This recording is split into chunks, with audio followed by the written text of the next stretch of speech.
Hello and welcome to NDTV Profit. You're watching Earnings Edge. I'm Smriti Chaudhary and with me is Pallavi Nahata. Pallavi, which company are we discussing on Earning Edge today? So we're going to start with Ujjivan Small Finance Bank, the company in focus today, and that's because of their earnings. The company has reported a 23% jump in its Q3 net interest income. My colleague Vishwanath spoke to Ithira Davis, the MD and CEO, to talk about the numbers. Let's hear a slice of that conversation. 21-22 was an outlier year on the wrong side of the business in terms of provisions. We had to make a lot of provisions because that was affected by COVID. 22-23, we had the other side of the provisions where there was write-backs, and which is what you're seeing. That write-back is there when you look at year on year. Now we are coming to a more normal situation. And, to that extent, the provisions that we are making is in line with the business, is in line with what the market does. So although it is 63 crores compared to a write-back in the previous comparative quarter or previous year, it's something that is quite normal. And the percentage that we are looking at this year, the guidance that we have given is overall guidance is well within the range. Okay. Coming to the net interest income question, so there you've seen about a 23% year-on-year growth. Your margins are more or less flat quarter on quarter. I wanted to get a sense of where your loan growth and deposit growth are headed going forward. You're reporting about 27-28% on both for the third quarter. What do you expect in the near term advances and deposit growth to look like? Yeah, the advances growth, we have given a guidance that it will be around the 25%, and we'll stick with that guidance for the rest of the year. Going forward as well, we see it in the same range, 25-26. So that is a steady growth which we are seeing year on year, quarter on quarter. Overall, I think that's a good number to have. And it also ensures a balance between credit quality and growth. So that is a comfortable number for us. And I think, the deposit growth will grow by a couple of percentage points higher. Obviously, within the advances and the deposits, the mix is changing a little bit. And I think that is what is going to make life a little bit more interesting.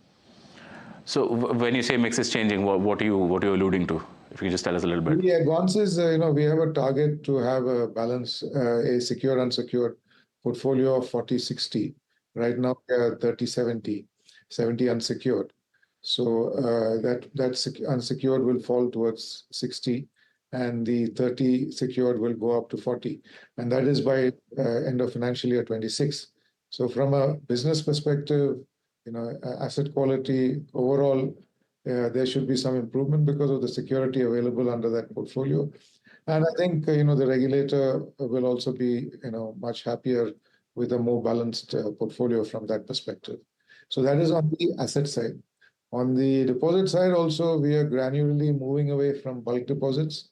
We are focusing more on retail deposits, and we are also focusing simultaneously on CASA. This quarter, actually, CASA has done very well. We have seen a good growth of about 8%. And even on the absolute numbers, CASA has seen a growth, which is quite unlike the rest of the market, where I think there's been a little bit of challenge on that front. Yeah. So in the CASA, I'm assuming the strategy is rates. I mean, that's where you're being more competitive to the rest of the system, right? No, CASA, on the CA, of course, there is no rates. It's more these services and what else we can give to the customer. On the SA, what we have done is, if your deposits are more than 5 lakhs, then we have a good interest rate. But if it is below 5 lakhs, it is competitive with the rest of the market. Okay, just a point around the current ecosystem. We're sitting at a significantly large deficit on the system liquidity. Most banks are chasing that retail deposit pool. In fact, most banks have said that they want to cut down on bulk deposits as much as possible. So I'm trying to figure out where the whole system is going to end up at, because since there is going to be more competition, and I'm not sure if the market is wide enough to accommodate for this kind of competition. Yeah, that's a good point, and I think that is why you're seeing interest rates being increased. So I think that situation will have to be played out, and we'll have to see what happens. And even the bulk deposits, there's no harm in having a certain level, a reasonable level of bulk deposits. So these customers will also have their play in the deposit market. But I think for us specifically at Ujjivan, we have had one development which I thought I should mention on when you talk about deposits. Our credit rating has been moved up from A plus to AA minus by CARE. And I think that will begin to play out at people who look at the ratings for deposits. And I think that is positive, although it may not be very much the case for retail deposits, but for institutional deposits, which are more sticky rather than bulk deposits, this will be an important part. Are they Forward. still, however, higher cost than your retail deposits, the institutional ones? Not necessarily. I mean, it depends on the day and it depends on the period. So I think by and large, if you look at it over a 6-month period, it shouldn't be very much different. All right, that was the management of Ujjivan Small Finance Bank.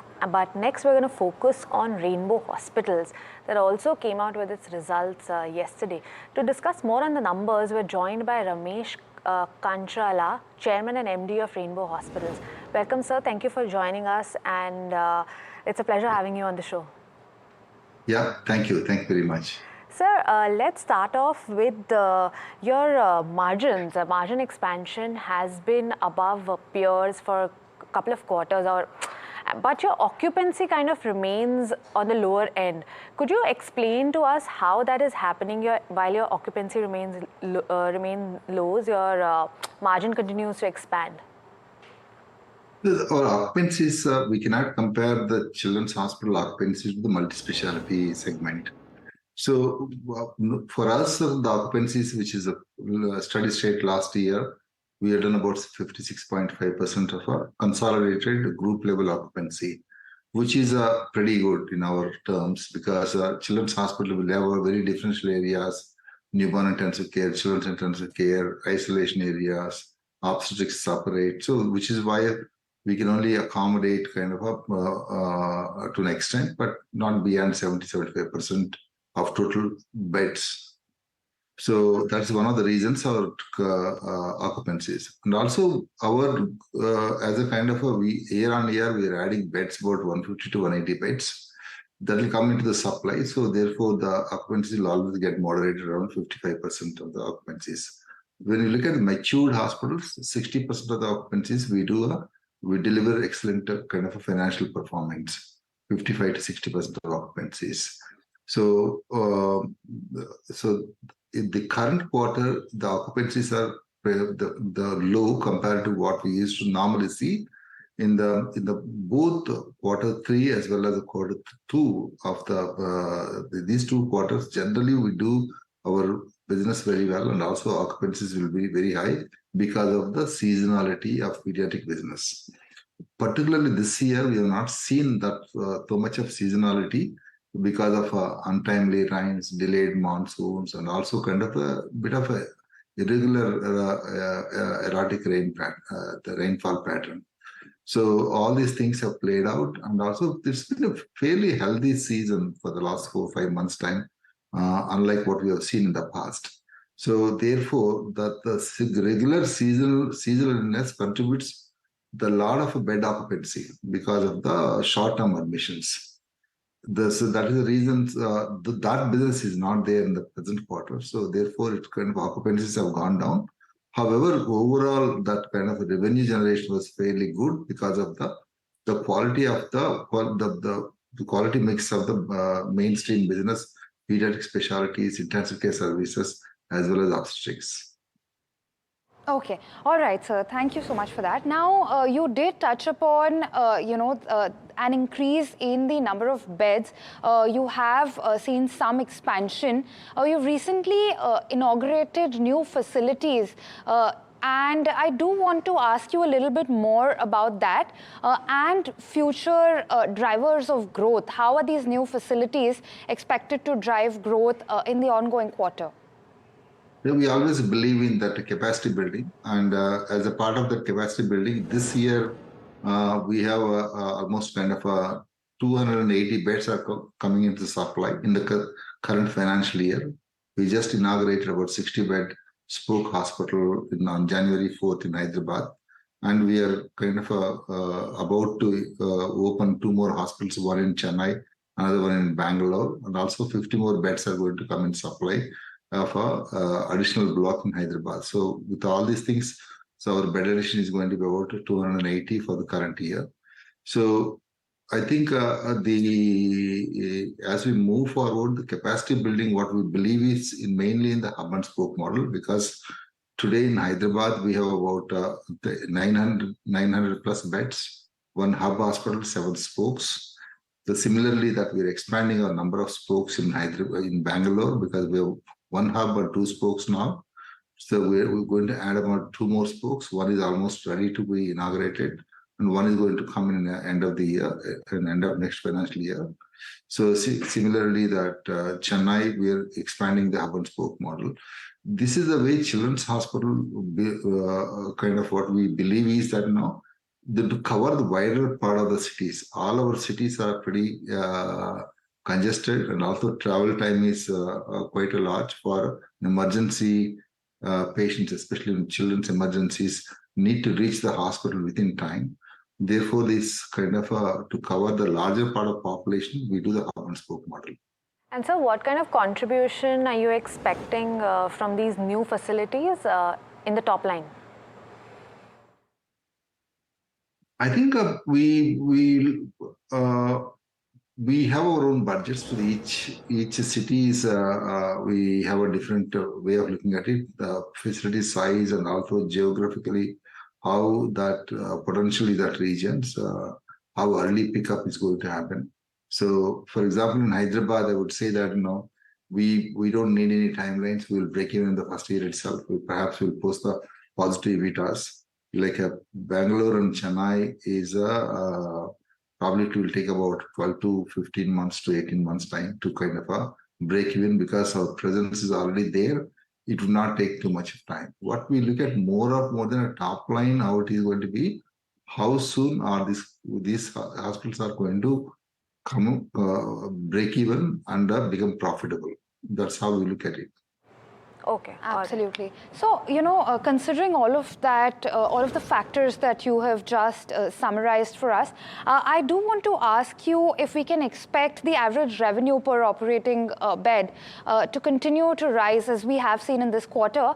And I do have another question as well regarding diagnostics. We've seen intense competition in that space. And are there any extra services that Rainbow Hospitals is looking at providing in that space? I think in terms of ARPOP, this kind of last 2 quarters, bit of outliers, because there's about 14-15% of growth of ARPOP this year. I think that's because of the 2-3 factors. We have a shorter ALOS this year, and also we do not have a seasonal business, which is significantly kind of lowers the ARPOPs. So that's negative minus the seasonal business.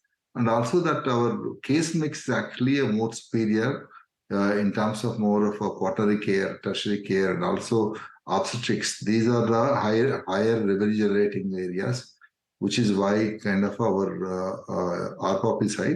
It will not be the same when you kind of do a larger with a higher occupancies and also more seasonal business. So this is probably a bit of outlier this year. Right. It will probably get corrected as we move forward. We would like to always look at more growth rather than kind of just ARPOP growth. Right.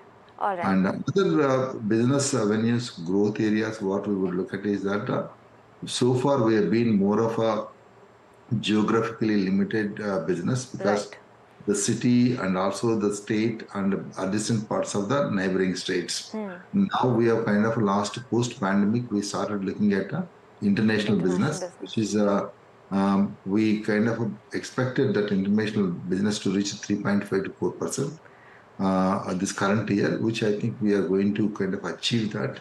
And also we are taking a number of steps to kind of improve our international business. We are doing a kind of MOUs with the governments, like recently we've done with Tanzania and Zanzibar, and also Right. we have agreements with other African countries and also the some of the Middle Eastern countries. So it's early stage for us to kind of Yeah. international business. As the Rainbow matures more and more and add more quaternary care services, this is another important vertical which we see that there's a lot of need and requirement from the children's health care for the Indian neighborhood or the other geographical countries, Right. developing countries. Right. Thank you so much, sir, for joining us and for answering questions for us. Thank It you. was a pleasure having Thank you you. on the show. Thank you. Thanks a lot. Thank you. And now we'll slip into a short break, but we'll be back with more updates on this. Stay tuned.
Hello and welcome back. You're watching Earnings Edge on NDTV Profit. Now moving on to a pharma company in focus. Aarti Drugs has reported a dip of more than 8% in revenue. To discuss more about the company's earnings, my colleague Tamanna spoke to the CFO, Adish Patel. Listen in to a slice of that conversation. This particular quarter, the sales were muted mainly because of the negative rate variance. So if we compare on quarterly basis, year on year, so as compared to December 22 quarter, our selling prices were as low, means lower than 20% as compared to December 22. And that was the main reason why the sales are looking low. In fact, we have done around 8.5% volume growth in this particular quarter. And that is the only reason why our profits haven't declined in spite of declining top line.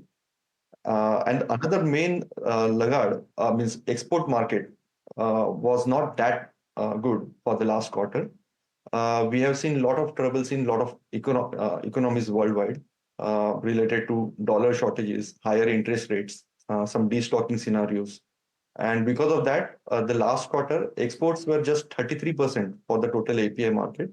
And that was another main reason why the gross contribution was slightly lower in last quarter. So let's talk about these things one by one. You said your selling price was 20% lower year on year this year. That's why your negative rate variance. What do you attribute that to? And do you think this is going to be a persisting trend? Yeah. So the main reason why the prices were so high in last financial year was because of the raw material prices. All the basic chemical prices were, at the peak last financial year, and that was the reason why API prices also followed suit. And this year, all those raw material prices have corrected, and that is the reason why the selling prices have come down. So it is not much of a hit for bottom line. However, what we have seen that for last particular quarter in API and spec chem business, typically there is a fixed markup in absolute terms per kg over raw material costing. And this last quarter, we have seen little that markup has been slightly lower. So if we even go back to the historical standards, the gross contribution, the gross margin can further improve by around couple of % in coming quarters. What has been your gross margin improvement in this quarter, and what do you guide it to be? So as compared to last year, it is almost 2.5%. As compared to last quarter, means September quarter, it is just 0.2%. But the main reason for that, as compared to last quarter, we haven't improved much, is that even in last quarter, the selling prices were slightly higher than the December quarter. So if we compare selling prices of September 23, it is almost 7% down in December 23 quarter. But coming back to my question about whether you see this trend sustaining, the dip in raw material prices and then that contributing to selling prices, nothing seems to be in the horizon to change that scenario anytime soon, right? So are we going to see this trend continue even in Q4? So what we see that the raw material prices are already at the rock bottom levels.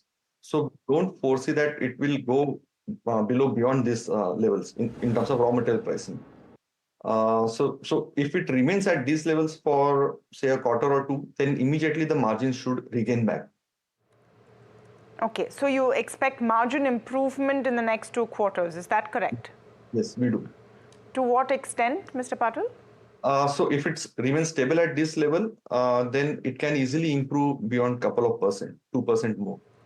Okay, so you expect margins to improve by, say, about 200 bips over the next 2 quarters. Tell us about the export scenario. You said exports were 33% of revenue this quarter. What is the comparative to that? Which are the markets that are hurting and the outlook there? Yeah, so there are few Asian as well as Latin American markets where we saw that remitting dollar was an issue for those countries. So definitely because of that, we don't want our receivables to pile up too high. And that is the reason that we slowed down the export sales.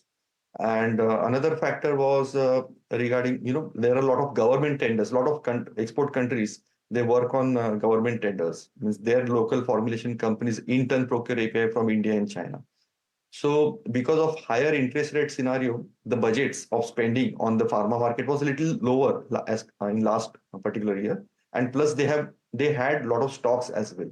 But now in coming year, we feel that now we can see that the downward trend in the interest rate cycle. So the market should improve.